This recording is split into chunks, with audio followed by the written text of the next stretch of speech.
નમસ્કાર, સાંજના 5 વાગી રહ્યા છે. આપ જોઈ રહ્યા છો ગુજરાત ફર્સ્ટ. સીધું અને સટ સાથે હું છું માનસી સોની.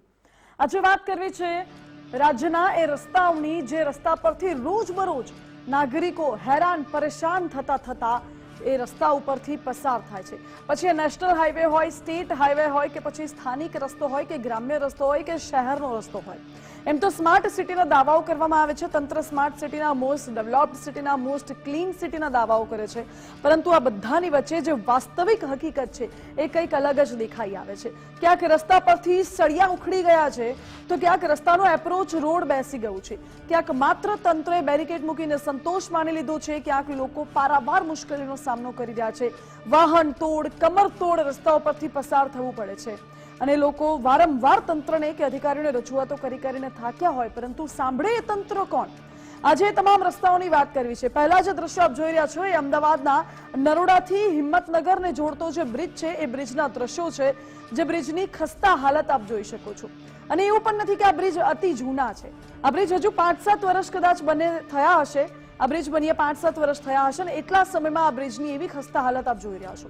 સામાન્ય રીતે જ્યારે બ્રિજ બને છે તો એ બ્રિજની લાઈફ સ્પેન જ 30 થી 40 વર્ષ જેટલી તો મિનિમમ હોતી હોય છે. પરંતુ અત્યારના જે બ્રિજો બની રહ્યા છે, રામ જાણે કઈ માટીના આ બ્રિજો બને છે કે એની લાઈફ સ્પેન 5 વર્ષમાં તો પતી જાય છે. એટલે કેટલી હદે આ બ્રિજમાં ભ્રષ્ટાચાર થતો હશે જોઈ શકાય છે. બીજા દ્રશ્યો જે ભાવનગરમાંથી ગારિયાધારથી જેસરને જોડતો જે બ્રિજ છે એના દ્રશ્યો દેખાડી રહ્યા છે. તમે એમ કહેશો કે આ બ્રિજ નહીં, આ તો એવો રસ્તો છે કે જ્યાંથી અવરજવર કરવું પણ મુશ્કેલ બન્યું છે. માત્ર પગપાળા જઈએ તો ચાલે છે એ પ્રકારનો રસ્તો છે. ત્રીજા છે વલસાડના દ્રશ્યો, જે કપરાડાથી સુથારપાડા વચ્ચેનો હાઈવે છે. અને શું આવા રસ્તાને તમે હાઈવે કહેશો એ સવાલ છે, કારણ કે આ હાઈવે નાસિકને જોડે છે. કપરાડાથી નાસિકને જોડતો આ મુખ્ય હાઈવે. અને હાઈવેના દ્રશ્યો જોશો તો સવાલ ઉઠશે. આ હાઈવે ઉપરથી સળિયાઓ ઉખડી ગયા છે, સળિયાઓ બહાર આવી ગયા છે, ખાડાઓ પડી ગયા છે. ગમે ત્યારે વાહનને નુકસાન થાય, પંચર થાય, અકસ્માત થાય તો જવાબદાર કોણ એ સવાલ ઉઠી રહ્યો છે. ચોથા દ્રશ્યો એ અમદાવાદના છે, જે અસલાલી બ્રિજનો અહેવાલ અમે દર્શાવ્યો હતો. અસલાલી ઓવરબ્રિજ જે હજુ નિર્માણાધીન છે. હજુ તો આ બ્રિજને ખુલ્લો પણ મૂકવામાં નથી આવ્યો, અને એ પહેલા જ બ્રિજની અવદશા જોવા મળે છે. બ્રિજમાં વચ્ચે વચ્ચે ગેપ થઈ ગયું છે, બ્રિજના બ્લોક્સ તૂટી પડ્યા છે, અને આંગળીથી ખંખેરો તો એ બ્લોક્સ ખંખેરી જાય, તૂટી જાય, પડી જાય એ પ્રકારના દ્રશ્યો સામે આવ્યા હતા અસલાલીમાંથી. આ બાબતે કોન્ટ્રાક્ટરોને સવાલ કરવામાં આવે છે. જ્યારે અધિકારીઓને સવાલ કરવામાં આવે છે તો કોઈ જવાબ કેમ નથી આપતું? કારણ કે બધાને ખબર છે કે અહીં ભ્રષ્ટાચાર થયું છે અને કેટલી હદે થયું છે એ પણ ખબર છે. આ બધા રસ્તાઓ મુદ્દે આજે વાત કરવી છે, કારણ કે નાગરિકો પરેશાન થાય છે. સીએમ આદેશ આપે છે પરંતુ અધિકારીઓ સાંભળતા નથી. એનું શું? આજે એ જ મુદ્દે વાત કરવી છે સીધું અને સટમાં. શરૂઆત કરવી છે અમદાવાદના એ દ્રશ્યોથી, કારણ કે અમદાવાદ શહેરમાં તંત્રના પાપનો ઘડો ભરાઈ ગયો હોય તેવું લાગે છે. એવું એટલા માટે કહેવું પડી રહ્યું છે કારણ કે એક બાદ એક ભ્રષ્ટાચારના નમૂના સામે આવે છે.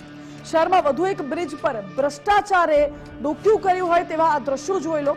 જે નરોડાથી હિંમતનગર તરફ જવાનું બ્રિજ છે એ બ્રિજનો એપ્રોચ રોડ બેસી ગયું છે.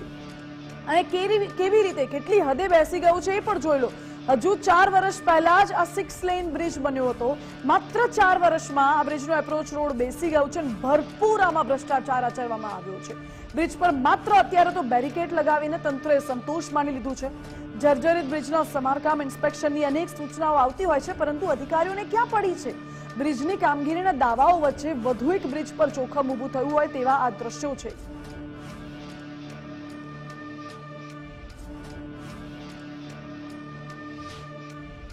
રાજ્યમાં વધુ એક બ્રિજ જર્જરિત થયો હોય તે પ્રમાણેના હાલ દ્રશ્યો સામે આવી રહ્યા છે. હું જે બ્રિજ પર છું તે બ્રિજ નરોડાથી હિંમતનગરને જોડતો આ બ્રિજ છે. અંદાજિત 4 થી 5 વર્ષ પહેલા આ બ્રિજનું નિર્માણ કાર્ય થયું હતું.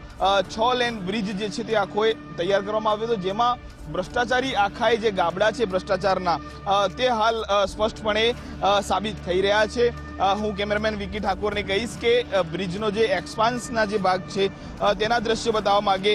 મોડી રાત્રે આખો જે ઘટનાક્રમ થયો હશે, અને ત્યારબાદ વહેલી સવારથી જ નેશનલ હાઈવે ઓથોરિટી દ્વારા આખાએ જે ઘટનાક્રમ છે તેને પર ડાંગ પીછોડો કરવાનો આખો ઘટનાક્રમ છે તે છતો થઈ રહ્યો છે. આ દ્રશ્યો જ્યાં હાલ આ ભીની જગ્યા છે તે હાલ બેસી ગયેલી સ્થિતિમાં આપ જોશો, અને તેના જ કારણે આ આખું જે સ્ક્વેર છે તે સ્ક્વેરને અહીંયાથી દૂર કરવામાં આવ્યું છે. કારણ કે અહીંયા ભ્રષ્ટાચાર રૂપી આખું ગાબડું પડ્યું મોટી હોનારત થાય તે પહેલા જ આખી જે ઘટનાક્રમ છે તે ઘટનાક્રમ પર પડદો પાડવાનો પ્રયાસ જે છે તે કરવામાં આવી રહ્યો છે. કરોડો રૂપિયાના ખર્ચે આખા રાજ્યની અંદર બ્રિજો બનાવવામાં આવી રહ્યા છે, પરંતુ આ બ્રિજ જે છે તે બધા બ્રિજો હલકી ગુણવત્તાના બનવામાં આવ્યા હોય તે પ્રમાણેની આખી સ્થિતિ હાલ તબક્કે સામે આવી રહી છે. મહત્વની વાત છે કે થોડો સમય પહેલા જ રાજ્ય સરકારે એક પરિપત્ર જાહેર કર્યો હતો કે ચોમાસા પહેલા અને ચોમાસા પછી રાજ્યના તમામ જે બ્રિજો છે એ બ્રિજોની અંદરના જે બ્રિજોનું ઇન્સ્પેક્શન કરવું, ચોમાસા પહેલા પણ ઇન્સ્પેક્શન કરવું અને ચોમાસા બાદ પણ ઇન્સ્પેક્શન કરવું. પરંતુ આ આખા ઘટનાક્રમની અંદર જે ભ્રષ્ટ બાબુઓ છે તે બાબુઓ ક્યાંક પોતાની એસી ચેમ્બર છોડવા નથી માંગતા અને તેના જ કારણે ગુજરાતના નાગરિકો જીવના જોખમે રાજ્યના આવા તમામ મોટા જે ધોરીમાર્ગો છે ત્યાં ઓવરબ્રિજો બનાવવામાં આવ્યા છે તે ઓવરબ્રિજો પરથી પસાર થવા મજબૂર બને છે અને તેના જ કારણે મોટી ઘટનાઓ બનતી હોય છે. આ દ્રશ્યો ફરીથી આપણે બતાવવા માંગીશ કે આખી જે પ્રમાણે બ્રિજની જે સ્થિતિ છે તે બ્રિજની સ્થિતિમાં સામેનો જે ભાગ છે એ તેમાં આપ સ્પષ્ટપણે જોઈ શકશો કે આખી શંકુ આકારે આખી જે બ્રિજ. તો આ દ્રશ્ય આપણે જોયા છે, એપ્રોચ રોડ આખો બેસી ગયો છે અને આ જ મુદ્દે મારી સાથે કલ્પિન જોડાઈ ગયા છે લાઈવ. કલ્પિન, આપ સતત ગ્રાઉન્ડ ઝીરો પર જઈને રિપોર્ટિંગ કરો છો. હજુ ગઈકાલે આપણે અસલાલી બ્રિજ જોયો હતો, આજે આ હાઈવે જોયો છે જે હિંમતનગરને જોડે છે. હજુ તો અમદાવાદ શહેરની અંદર આવા અઢળક રસ્તા છે જ્યાં ભ્રષ્ટાચાર બોલી રહ્યો છે અને અધિકારીઓ મૌન છે.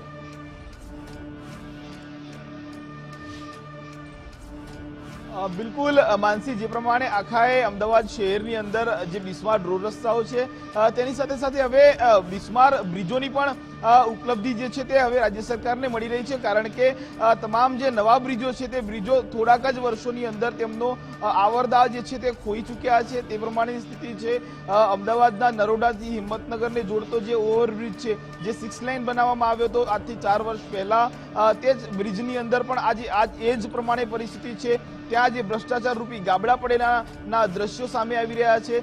અનેક દાવાઓ કરવામાં આવી રહ્યા છે, તે દાવાઓ ક્યાંક રાજ્ય સરકારના પોકળ સાબિત થઈ રહ્યા છે. આ દાવાઓની અંદર એક દાવો એ કરવામાં આવે છે કે સબ સલામત છે, પરંતુ કશું જ સલામત નથી તે પ્રમાણેની સ્થિતિ છે. કારણ કે એક બાદ એક ગઈકાલે અમદાવાદના અસલાલી વિસ્તારની અંદર જે ઓવરબ્રિજ હતો જે હાલ નિર્માણાધીન છે ત્યાં પણ જે પ્રમાણે આખો બ્રિજની જે દિવાલો છે તે દિવાલોમાં મોટી તિરાડો જોવા મળી અને તે તિરાડો ભ્રષ્ટાચારની તિરાડો છે, તે વિકાસની ખાસ કરીને ચાડી ખાતી હોય તે પ્રમાણેની આખી વાત છે. પરંતુ હાલ 24 કલાક આખા એ ઘટનાક્રમને નથી થયા. ત્યાં અમદાવાદનો બીજો છેડો એટલે કે નરોડા અને હિંમતનગરને જોડતો જે ઓવરબ્રિજ છે 6 લેન છે તેના જે એપ્રોચ છે તે પણ એપ્રોચ હાલ બિસ્માર અવસ્થામાં જોવા મળ્યા. તેના જ કારણે તંત્ર દ્વારા ત્યાં બેરિકેડિંગ કરી આખો એક ભાગ એક લેન આખીએ બંધ કરવાની ફરજ પડી છે. જો આમ ચાલતું રહ્યું, એની કોઈ તકેદારી ન રાખવામાં આવી તો રાજ્યની અંદર બ્રિજો પરથી પસાર થવું ક્યાંક નાગરિકો માટે મુશ્કેલી ભર્યું સાબિત થશે. પરંતુ હાલના તબક્કાની અંદર જે બ્રિજ છે નરોડાનો અને હિંમતનગરને જોડતો જે હાઈવે છે તે બ્રિજ પર હાલ તંત્રએ માત્ર બેરિકેડિંગ કર્યું છે. હાલ સમારકામ ચાલુ કર્યું હોય તેવું ક્યાંય કશું લાગતું નથી.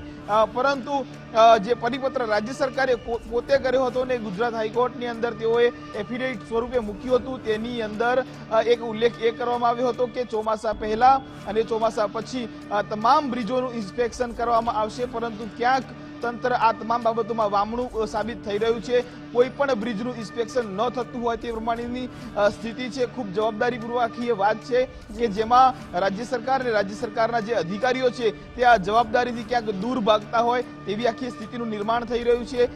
કેમ આ અધિકારીઓ દૂર ભાગી રહ્યા છે તે એક સૌથી મોટો સવાલ છે. પડદા પાછળની વાત તો કદાચ એવી પણ સામે આવી રહી છે કે આ ભ્રષ્ટ બાબુઓએ આખા એ ઘટનાક્રમની અંદર જ્યારે આ બ્રિજોનું નિર્માણ થતું હશે ત્યારે ક્યાંક કટકી કરી હશે અને તેના જ કારણે તેઓ આજે ઇન્સ્પેક્શન કરવા બહાર નથી નીકળી શકતા.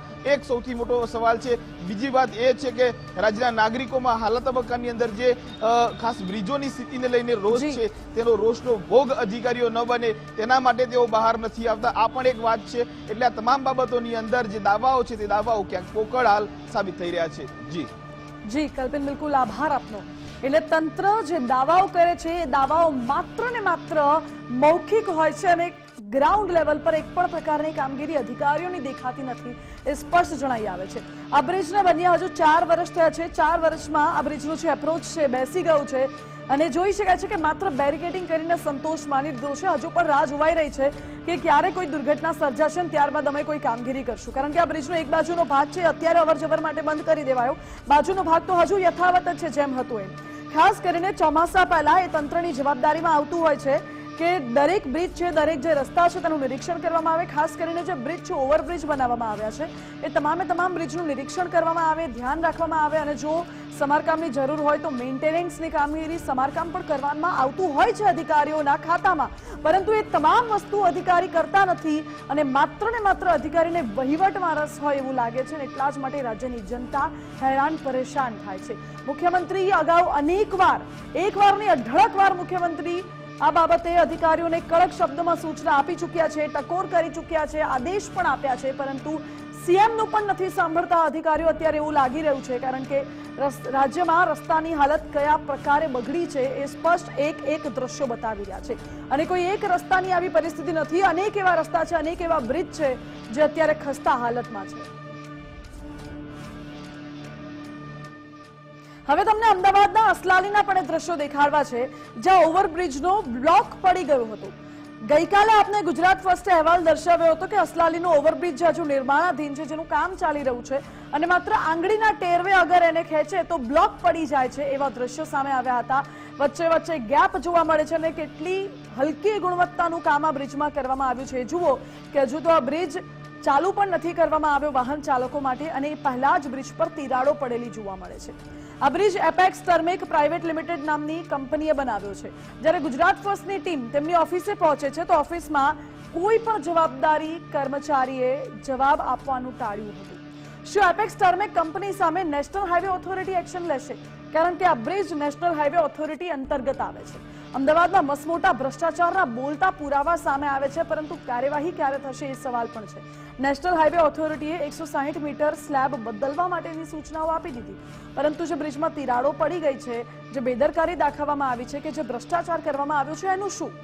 બ્રિજ ચાલુ થયા બાદ આવી ઘટના જો બની હોત તો જવાબદારી કોણ લે એ પણ સવાલ ઉઠી રહ્યું છે.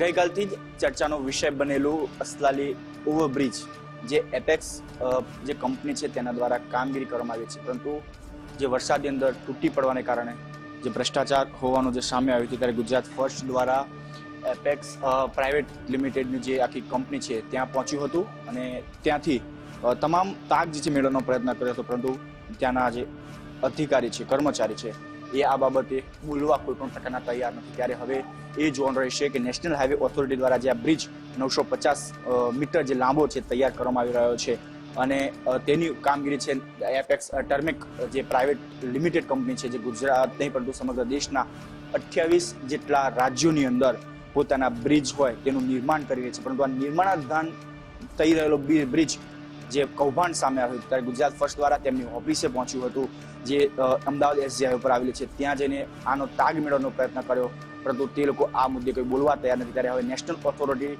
જે આખો નેશનલ હાઈવે ઓથોરિટી છે તેમના દ્વારા આ એપેક્સ ટર્મેક જે કંપની છે તેની સામે કેવા પ્રકારની કાર્યવાહી કરવામાં આવે છે, જે ભાગ તૂટ્યો હતો, જે ભાગ બિસ્માર છે તેને તોડવામાં આવ્યો છે કે નહીં, તે જ સૌથી મોટો પ્રશ્ન ઊભો થઈ રહ્યો છે. કેમેરામેન જય જાની સાથે રાહુલ ત્રિવેદી, ગુજરાત ફર્સ્ટ, અમદાવાદ. રાજ્યમાં એક આવેલા એ નેશનલ હાઈવે, એ જર્જરિત બ્રિજ, એ સ્ટેટ હાઈવે અને એ સામાન્ય રસ્તાઓ જેની હાલત અત્યંત ખરાબ છે ના એક પુરાવા આપને બતાવીએ છીએ. હવે ભાવનગર જિલ્લાના ગારિયાધાર અને જેસર બંને તાલુકાને જોડતા બ્રિજના દ્રશ્યો દેખાડવા છે, જે રસ્તાની હાલત અત્યંત કફોડી બની ગઈ છે. ઘેટી ગામથી નાનીમાળ ગામ સહિત વચ્ચે આવતા 12 જેટલા ગામો છે જેને આ મુખ્ય માર્ગ જોડી રહ્યો છે. છેલ્લા 4 વર્ષથી આ રસ્તો બિસ્માર બની ગયો છે, લોકોને હાલાકી પડે છે. લોકોએ આ 4 વર્ષમાં અનેક વખત રજૂઆત કરી છે તંત્રને, છતાં આ રોડનું સમારકામ કરવામાં નથી આવતું, જેના કારણે હાલ લોકો મુશ્કેલી વેઠવી રહ્યા છે. લગભગ 2 કરોડ 75 લાખ રૂપિયાના ખર્ચે ટેન્ડર પ્રક્રિયા પણ કરવામાં આવી છે, છતાં પણ આજ દિન સુધી આ રસ્તો નહીં બનતા લોકોને હાલાકી ભોગવવી પડે છે. આ મામલે આરએનબી વિભાગના અધિકારીનો જ્યારે સંપર્ક કરીએ છીએ ત્યારે અધિકારી ફિલ્ડમાં હોવાનું કહી પોતાની જવાબદારીમાંથી છટકી રહ્યા હોય તેવું લાગે છે તેવો જવાબ અમને મીડિયાને મળે છે. લોકોની માંગ છે કે આ રસ્તો તાત્કાલિક રિપેર કરવામાં આવે, કારણ કે લોકો હવે હેરાન થઈ ચૂક્યા છે. લોકોમાં એ આક્રોશ ફાટી નીકળ્યો છે. રોડમાં ખાડા કે ખાડામાં રોડ તે જાણવું મુશ્કેલ બન્યું છે. છેલ્લા 4 વર્ષથી ઘેટીથી નાનીમાળ અને આમ જોઈએ તો જેસર અને ગારિયાધારને જોડતો આ રસ્તો છે. સીધા દ્રશ્યો બતાડવાના પ્રયત્નો કરી રહ્યા છીએ. જોઈ શકાય છે કે છેલ્લા 4 વર્ષથી આ રસ્તાની હાલત ખસ્તા બની જતા અહીંથી પસાર થતા જે લોકો છે તેને ક્યાંક ને ક્યાંક પારાવાર મુશ્કેલીનો સામનો કરવો પડી રહ્યો છે. પરંતુ નિંભર તંત્ર 4 વર્ષ બાદ પણ તેની પેટનું પાણી જે છે તે નથી હલતું. તેના કારણે ચોક્કસથી આ વિસ્તારમાં રહેતા રહીશો હોય, રાહદારીઓ હોય, તેને ક્યાંક ને ક્યાંક પારાવાર મુશ્કેલીનો સામનો કરવો પડી રહ્યો છે. આ પ્રકારની સ્થિતિનું નિર્માણ અહીંયા જોવા મળી રહ્યું છે. મગરની પીઠ સમાન આ રસ્તો દયનીય બની જતા ચોક્કસથી આ વિસ્તારમાંથી પસાર થતા રાહદારીઓ અને વાહન ચાલકો જે છે તેને ક્યાંક ને ક્યાંક મુશ્કેલીનો સામનો કરવો પડી રહ્યો છે. આસપાસના ગ્રામ્ય વિસ્તારના જે લોકો છે તે લોકો અને સરપંચો દ્વારા અનેક વખત રજૂઆત કરવા છતાં પણ આ સ્થિતિનું નિર્માણ અહીંયા થયું છે. આપણી સાથે સરપંચ જોડાયા છે, એમની સાથે સીધો સંવાદ કરશું. શું નામ છે મોટાભાઈ? ભરતભાઈ ગોવિંદભાઈ સાવડા. ભરતભાઈ, કેટલા વર્ષથી આવી હાલાકી ભોગવી રહ્યા છો રસ્તાને લઈને? 3 થી 4 વર્ષ ઓછામાં ઓછા ખાડામાં હાલીએ છીએ અને થીગડા પુરાય છે. અને ધારાસભ્યશ્રીએ મંજૂર તો કરાવી નાખ્યો છે, પણ મુંદે કોન્ટ્રાક્ટરો કામ નથી કરતા છે ચાલુ. એના હિસાબે અમારે જે હેરાન થવું પડે છે. અને આવનારા સમયમાં રોડ જો બને તો 4-6 મહિના હાલે, વરાયથી હાલે એવો નહીં બનાવવાનો. નકર ભલે આમના રહ્યો કે 5 વર્ષ અમારે ટેસ્ટથી હાલે એવો બનાવવાનો છે. એટલે મંજૂર તો થઈ ગયું છે, પરંતુ અધિકારીઓ કેમ કામ નથી કરતા એનો જવાબ તો કોઈ પાસે નથી. સીએમ કહે છતાં પણ અધિકારીઓ કામ ના કરે તો કઈ હદે અધિકારીઓ લાલિયાવાડી કરે છે સ્પષ્ટ થાય છે. હવે વલસાડના દ્રશ્યો દેખાડવા છે, જ્યાં કપરાડાથી સુથારપાડા વચ્ચેનો હાઈવે અત્યંત બિસ્માર જોવા મળ્યો. કોન્ક્રીટ વાળો હાઈવે છે, જ્યાં હવે સળિયાઓ ડોક્યું કાઢે છે. કપરાડાથી નાસિકને જોડતો આ મુખ્ય હાઈવે છે, અને હાઈવે પર એટલા ખાડા પડી ગયા છે, ખાડામાં સળિયા બહાર આવી ગયા છે. લોકોએ આનો વિડીયો બનાવીને વાયરલ કર્યો છે. સળિયાને લીધે વાહનોના ટાયર ફાટવાનો ભય છે, અકસ્માત સર્જાવાનો ભય છે. લોકો આક્રોશ પણ વ્યક્ત કરી રહ્યા છે. તમે જો આ દિવસે તો માણસ સળિયા જોઈને ઉભા બી રહી જશે. રાત્રે શું કરશે? લોકો કેટલા અહીંયા અમારા સામે 1-2 ગાડીમાં તો ઠોકાયા છે, જેથી પંચર પડતા બચ્યો. અને સળિયા સામે નીકળેલા છે. ગાડી આવે છે એના ઓપોઝિટ સામે સળિયા છે. તમે વિચારો કે આમાં માણસ છે, ઠીક છે, 4 વ્હીલર મોટા વ્હીકલ છે એ તો કવર કરી લે છે, આમાં બાઇક વાળાને તો સીધું પગમાં કે શરીરમાં ઘૂસી જશે. તો એમાં આની જવાબદારી કોણ લેશે? માર્ગ વન વ્યવહાર છે, જે રોડ રસ્તા વાળા એ લોકો બી તો અહીંયા તો પસાર થતા હશે. એ લોકો જોતા નહીં, ગવર્મેન્ટ ઓફિસર. સુથારપાડાથી કપરાડા જતા વડી ગામે એક આ નાળું બની છે. નાળુંમાંથી બધા સળિયા બહાર આવી ગયા છે. અને એક ટ્રકમાંથી એ સળિયો છટકી અને અમારી કારમાં લાગ્યો. એટલે અમે જોવા ઉભા રહ્યા કે ભાઈ આ શું છે, આ કઈ જાતનું નાળું બનાવ્યું હશે. અમે તો ટેકનિકલ માણસ છે, અમે જાણીએ છીએ કે આ સળિયા લાગવાથી કેટલું નુકસાન થાય છે અને કેટલો આ ભ્રષ્ટાચાર થાય છે. તો આ લોકોએ અહીંયા આ તંત્રએ આવીને અહીંયા આ બધું જોવું જોઈએ, એને મરમ્મત કરવી જોઈએ, એને રિપેર કરવો જોઈએ. લોકો વારંવાર માંગ કરી રહ્યા છે, પરંતુ એ માંગનું કશું નિરાકરણ આવતું નથી. જો કે આજ મુદ્દે ન્યૂઝરૂમથી અમારા આસિસ્ટન્ટ એડિટર ઉમંગ રાવલ લાઈવ જોડાઈ ગયા છે.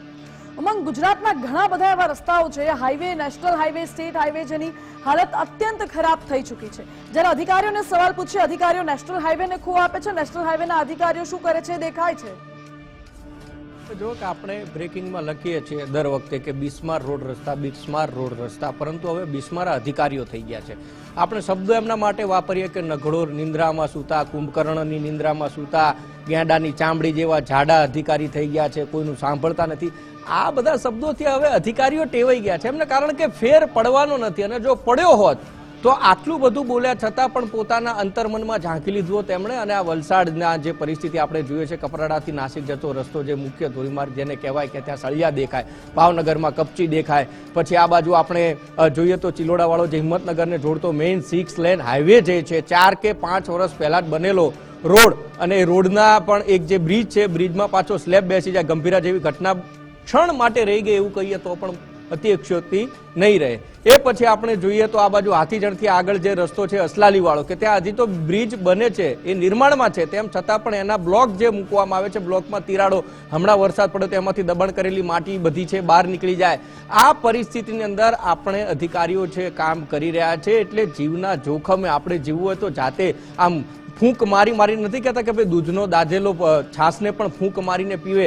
એ હાલત આપણા ગુજરાતની થઈ ગઈ છે કે અધિકારીઓ ભ્રષ્ટાચારમાં એટલા ઘેલછા થયા છે, એટલા બધા ભ્રષ્ટાચાર કરવા લાગ્યા છે કે એમને 4 વર્ષના રોડ રસ્તામાં કપચી ઉખડી જાય, ડામર ઉખડી જાય, એમાં સળિયા દેખાવા માંડ્યા, બધું જ થાય. મુખ્યમંત્રી કહીને થાકી જાય.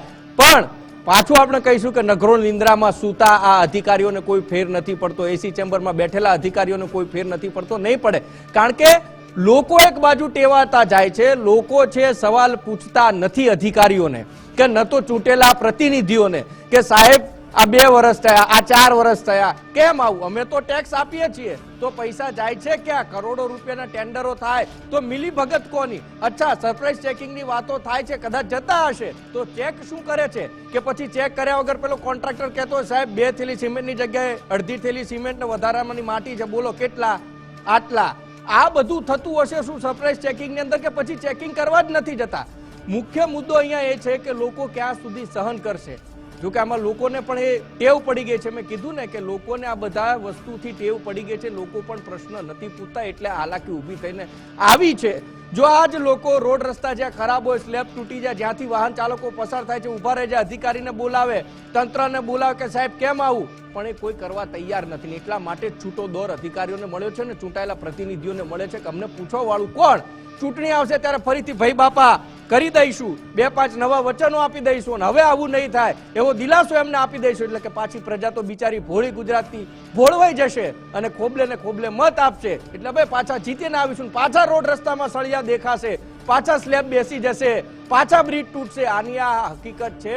અને મૂળ વાત એ છે કે અધિકારીઓને પણ એમ થઈ ગયું છે કે ભાઈ આપણે જે કરતા એ કરો. મીડિયા વાળાએ 5 વખત આવીને બૂમો પાડશે, બાકી થઈ શું જવાનું? મુખ્યમંત્રીએ માર્મિક ટકોરો કરશે, બાકી થઈ શું જવાનું? ત્યારે પ્રશ્ન તે થાય કે ગુજરાતની અંદર નેતા રાજની જગ્યાએ અધિકારી રાજ આવી ગયું છે, અને એના જ કારણે લોકોને પણ સહન કરવાનો વારો આવી રહ્યો છે. જી ઉમંગ, આભાર આપનો. ગુજરાતમાં શું ખરેખર આવી પરિસ્થિતિ થઈ ગઈ છે કે નેતાઓ રાજ નથી કરતા, સરકારનો રાજ નથી ચાલતો, માત્ર અધિકારીઓનો રાજ ચાલે છે? કારણ કે સરકારનું પણ આ અધિકારીઓ સાંભળતા નથી, મુખ્યમંત્રીને પણ આ અધિકારીઓ ગાંઠતા નથી. એ પ્રકારનો ઘાટ સર્જાયું છે. કારણ કે વારંવાર કહેવા છતાં, વારંવાર અહેવાલો દર્શાવ્યા છતાં, વારંવાર લોકોની અનેક રજૂઆતો છતાં પણ આ અધિકારીઓ જાણી જોઈને આંખ આડા કાન કરે છે. શું રસ્તાનો કોઈ રસ્તો નીકળશે ખરો? એ સવાલ ઉઠી રહ્યો છે.